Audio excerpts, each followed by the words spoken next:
Well, welcome back. Now, at the start of the new year, African leaders and policymakers are already thinking about how recent conflict in South Sudan and the Central African Republic could affect sub-Saharan Africa's projected 6% economic growth in 2014.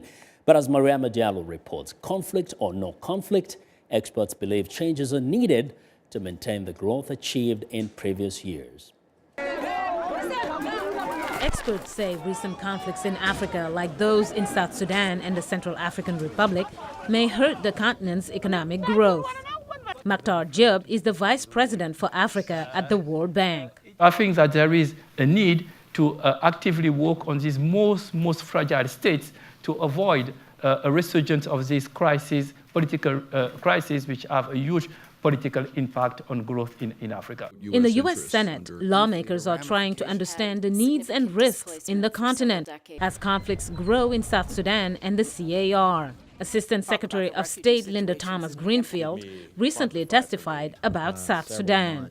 The fact that we saw President Bashir visit South Sudan last week, that he clearly is concerned about the impact of that situation on what is happening in Sudan, but particularly on the flow of oil. The government of Uganda has indicated that they have real concerns. Kenya already has a very large refugee camp. Ethiopia, I think, also has some concerns. Even though Africa's economy has grown at a 5% annual rate and poverty has declined to 48% of the population, the continent needs to grow faster.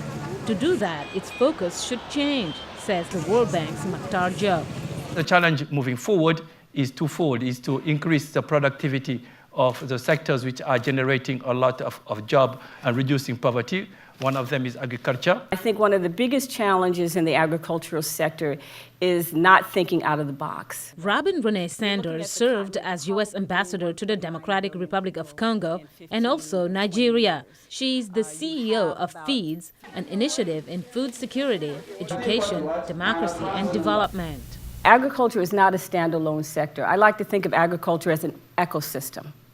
And if you're not doing your land resource management well, if you're not doing your environment well, if you're not doing water resource management well, you're going to have a challenge with sustainable agricultural products. But regional experts say the key to sustaining growth remains the need to build stability to more easily attract foreign investment.